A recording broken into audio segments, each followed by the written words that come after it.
Dishank from Vishank law academy. आज हम पढ़ने जा रहे हैं आपका ऑर्डर ऑर्डर 38 करेंगे। ठीक है, जो बात करता है आपका कि क्या हो गया इसे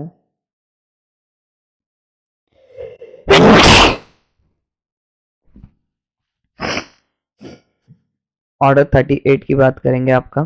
ठीक है, जो बात करता है arrest, attachment and before judgment. ठीक है, बिफोर जजमेंट आने से पहले ही अरेस्ट और अटैच के ऑर्डर करवा देना। Which of the following provision of CPC deals with the attachment deals with the attachment before judgment? Attachment से मतलब जजमेंट आने से पहले कौन सा प्रोविजन है जो डील करता है इससे रिगार्डिंग? तो इसका आंसर है सी, रूल 5। ठीक है, ऑर्डर ऑर्डर 38 रूल 5। ठीक है, attachment before judgment in a suit dismissed for default non prosecution revives automatically on the restoration of a suit on the restoration of suit is a false है ये बात। सी। Order 38 CPC produce procedure deals with Order 38 कैसे deal करता है आपका? सी, arrest and attachment default. सी यार समझ जाओ। An attachment made before judgment in a suit which is dismissible for default ठीक है, तो ये क्या है? shall not become revived merely by the reason of the fact that the order of a dismissal of the suit for the default of being set aside। ठीक है, तो वो सूट डिसमिस पे नहीं होगा, तो इसका आंसर क्या है? Attachment before judgment in a suit dismiss in default. Attachment before in a suit dismiss for default हो गया। ठीक है, तो इस ऐसे केस में क्या होगा आपका? Does not revive the automatically on the restoration of the, अपने आप ऑटोमेटिकली रिवाइव नहीं होगा, तो इसका आंसर क्या है? B. Under which of the provision CPC attach before judgment provided, तो ये किस में प्रोवाइडेड कर रखा है आपका? इसका आंसर है ऑर्डर 38 रूल 5 से लेके 13 तक। 5 से लेके आपका 13 तक। ठीक है,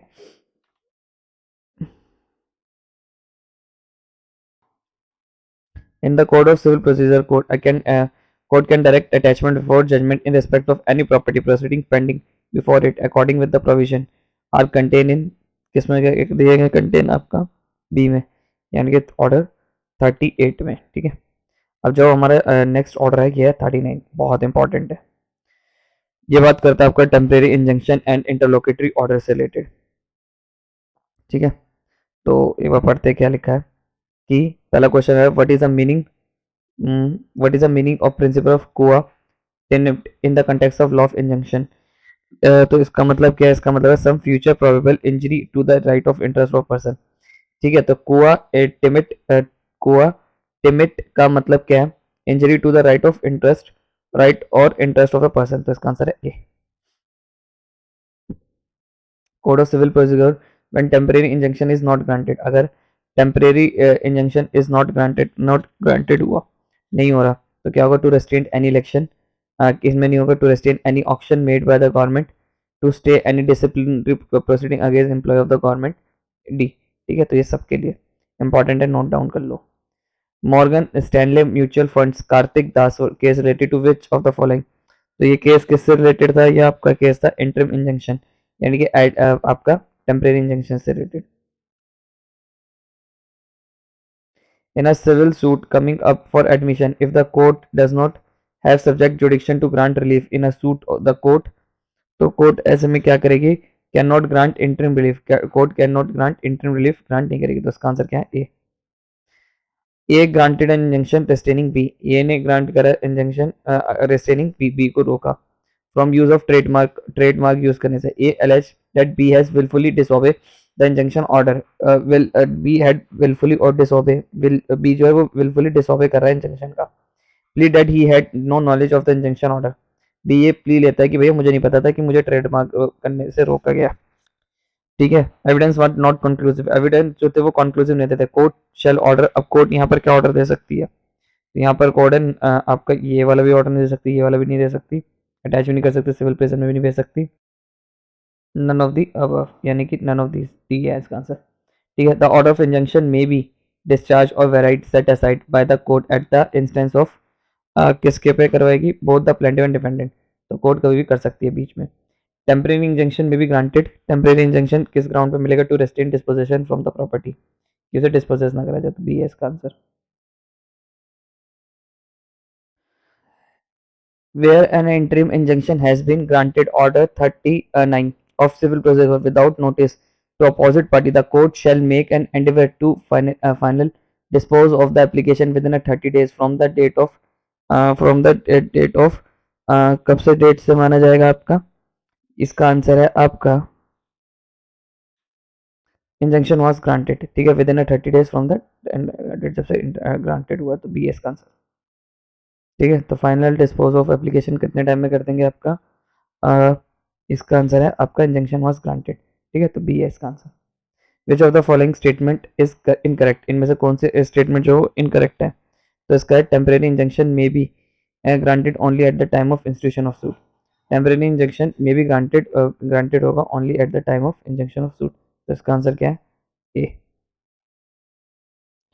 interlocutory orders are issued by civil court, इसका आंसर क्या है? During pendency of civil proceedings, तो इसका आंसर क्या होता है? A. Injunction is granted in which of the provision of CPC, तो किस में बताया गया आपका? बी में बताया गया। Defendant can claim temporary injunction in a suit filed by the plaintiff defendant to prevent the suit property being alienated और डैमेज, तो इस चीज से कर सकते हैं, ठीक है, तो इसका आंसर है A. Order 39 rule 4, order for injunction में B discharge varied set aside by the court, ठीक है, तो किस पे हो सकता है आपका इसका? C, on the application of any party. X file a suit for declaration, X ने एक फाइल करा suit for declaration of the title and permanent injunction का केस, ठीक है, अगेंस्ट वाई। एक्स ने केस फाइल करा है वाई के ऊपर suit for declaration of title and permanent injunction का and final application for temporary injunction, और उसने एक टेम्परेरी इंजंक्शन मांगी है ऑर्डर 39 में, रूल 1 सी में, ठीक है, 1 सी में, ठीक है, 1 सी में उसने क्या मांगी है? टेम्परेरी इंजंक्शन मांगी है। The court dismiss the application, court ने डिसमिस कर दी उसकी application for temporary injunction 2 months later during the pendency of the suit, X again file a temporary injunction order 39 rule 1 C cites new facts and change circumstances, new facts के ऊपर उसने एक और application लगाई है 39 की। तो क्या रेस जुडिकाटा लगेगा? तो रेस जुडिकाटा does not apply to the interlocutory orders and temporary injunctions, याद रखिएगा, बहुत इंपॉर्टेंट है कि रेस जुडिकाटा आपका इंटरलोकेटरी ऑर्डर्स और टेम्परेरी इंजंक्शंस पे नहीं लगता, ठीक है। In a suit for permanent injunction against a defendant company, the plaintiff sought an interim injunction restraining the defendant from prosecution the suit in a foreign courts, तो क्या होगा इसमें? A temporary injunction for restraining the defendant for prosecuting the foreign court suit can be granted if defendant is amenable to the jurisdiction of the court, तो इसका answer क्या है आपका? सी। An order under 39 rule 1 CPC can be challenged by challenge कैसे करा जा सकता है आपका? एन अपील के थ्रू, ठीक है, अपील जाती है इसमें। Order which of the following provision CPC consequences of disobedience and the or breach of injunction has been describe, किस में बताया गया है आपका? ऑर्डर 39 रूल 2A में बताया गया है, तो ये है इसका आंसर यहाँ पर है,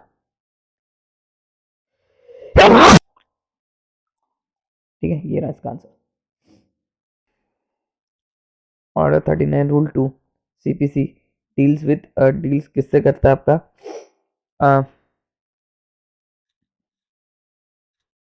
टेम्परेरी इंजंक्शन से रिलेटेड, ठीक है, किससे डील करता है आपका? टेम्परेरी इंजंक्शन से related.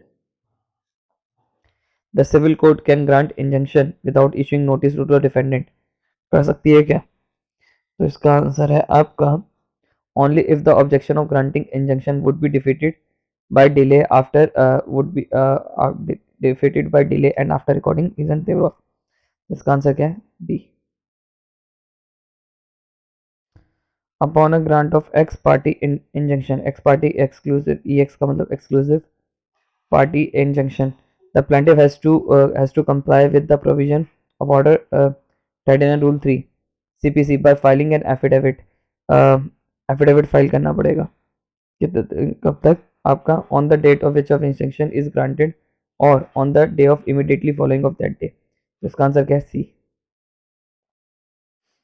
In case of breach of terms on which injunction was granted under CPC, the court may pass an order. Court में पास एन ऑर्डर क्या कर सकते हैं, attachment of property and detention of civil prison, कि मतलब court में पास मतलब क्या लिखा इन ब्रीच ऑफ, अगर आपने किसी ने इंजंक्शन के टर्म्स को ब्रीच करा तो उसे क्या सज़ा मिलेगी, सेल ऑफ प्रॉपर्टी, उसकी प्रॉपर्टी भी बेची जा सकती है, ठीक है, ऐसा नहीं प्रॉपर्टीज बेची नहीं जा सकती, प्रॉपर्टी नहीं बिकती, attachment of property and sorry attachment of property भी हो सकती है, डिटेंशन भी हो सकती है, सिविल इम्प्रिजमेंट, ठीक है, तो इसका आंसर क्या है, B. Where an interim injunction has been granted without notice of the opposite party, the plaintiff failed to comply with the provision of 39 rule 3, ठीक है, तो इसमें क्या होगा आपका, the ex parte injunction would be necessary be liable to vacate, ex parte injunction would be necessary to liable to vacate, तो B है। In case of breach of any terms on which of the temporary injunction was granted, the court may order, अब ऐसे में court क्या order दे सकता है आपका, court order दे सकता है बोथ ए एंड बी, यानी कि the person in breach detain the civil imprisonment indefinite period but not after the breach has ceased, जब ब्रीच हैज सीज्ड हो गया तब तक के लिए, attachment of the property person in breach if the person is continue to be A and B, ठीक है, तो ये बहुत आपकी क्या है, इनकरेक्ट है, ठीक है, ये दोनों स्टेटमेंट क्या है, गलत है, ऐसा कुछ नहीं है। Attachment of property shall remain operative और 39 rule 2A CPC for a period of, कितने पीरियड के लिए रहेगा आपका, 1 ईयर के लिए, ठीक है, shall be remain operative order, अगर 39 2A में हुआ है कोई तो कब तक के लिए रहता है, 1 ईयर के लिए रहता है, कितने टाइम के लिए रहता है, 1 ईयर में।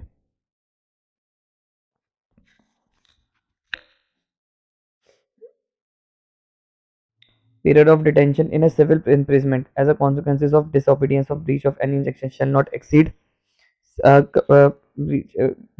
इम्प्रिजमेंट मिलती है जो जेल, अगर आपने ब्रीच कर दी तो कितने महीने की, 3 मंथ की, 3 मंथ की सजा मिलती है। Which of the following CPC deals with the consequences of disobedience of the injunction granted by court, ठीक है, इंजंक्शन ग्रांटेड बाय कोर्ट, तो इसका आंसर है 39 rule 2A C. Order 39 rule 2A CPC, what order may the court pass against the party who is not who is a guilty of breach of injunction, तो इसका answer है attachment of property of A guilty, तो इसका answer A. Where any injunction is passed without giving notice of opposite party, the court will try decide the application within 30 days, तो इसका answer क्या है आपका, D. Court which of the provide CPC an order of temporary injunction may be discharged at discharge, ठीक है, varied और set aside, ठीक है, ये कौन सा में हो सकता है आपका, रूल 4 में, ठीक है, कितने में, रूल 4 में। Where an injunction has been granted without giving notice to the opposite party, the court shall make endeavor to final dispose of application within 30 days, तो इसका आंसर क्या है, within 30 days, तो इसका आंसर क्या है, B. Rule 6 to 10 39 CPC deals with, किससे deal करता है आपका, 6 to 10 किससे डील करता है आपका, कि इंटरलॉकेटरी ऑर्डर से डील करता है, तो इसका आंसर क्या है, D. Which of the rule 39 is that the injunction directed the corporation is binding not only the corporation but also on all the members and officers of the corporate whose personal action is seeks to restrain, तो ये किससे deal करता है आपका, rule 5 से, ठीक है, किससे करता है, rule 5।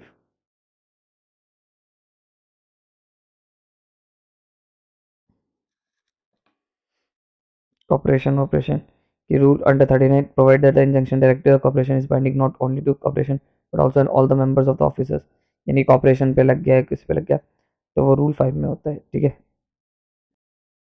An order to appoint court commission is also to recording statement of witness in proceeding filed interim injunction order 39 rule 1 and 2, order 1 and 2 में, ठीक है, तो उसका आंसर क्या है, you will reject the application और नॉट मेंटेनेबल, तो अब क्योंकि वो मेंटेनेबल नहीं है।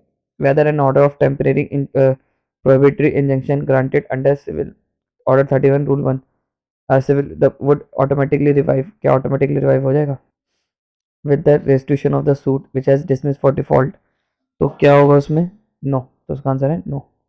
The provision related to temporary injunction are as provided order 39 C. If a party commits breach of an order of temporary injection it would be punish contempt of court. तो वो क्या माना जाएगा आपका, इट प्रॉपर्ली में भी attach, इसकी property क्या अटैच हो जाएगी, तो सी है इसका answer. And which of the following provision is related to injunction matters, तो कौन सा प्रोविजन इसमें डील करता है आपका, तो इसका आपका डील करता है order section 95, read with section order 39। Under CPC, under CPC the defendant can ask for temporary injunction against the plaintiff uh, if there appears to be a danger that the plaintiff would waste or alienate of suit property। ठीक है, इस base पे कर सकता है। ठीक है, तो इसका आंसर क्या है आपका ए, इसका आंसर क्या है ए। A temporary injunction can be granted to a party to the party all the prima facie case पे कर सकते हैं balance of inconvenience in his favor and irreparable injury to him। बहुत इंपॉर्टेंट है, बहुत ज़्यादा नोट कर ले भैया। Civil procedure code provides, civil procedure provides क्या करता है आपका कि टेम्परेरी इंजंक्शन प्रोवाइड करता है, तो इसका आंसर ये है।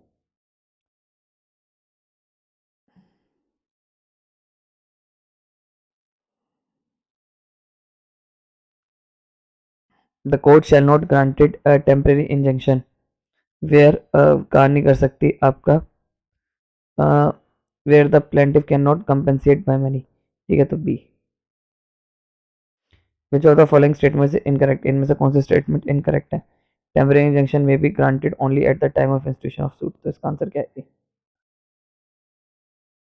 What is incorrect about temporary injunction, इनमें से कौन सी चीज इनकरेक्ट है। It finally settle the mutual rights of the parties and direct the party for all the time to do so और abstain from doing the thing. ठीक है, तो इसका आंसर ए है। Which civil procedure temporary injunction are granted, temporary injunction किस में grant करा गया आपका, ऑर्डर 13 रूल 1। अगर आपको मेरी वीडियो पसंद आई तो चैनल सब्सक्राइब करते हैं।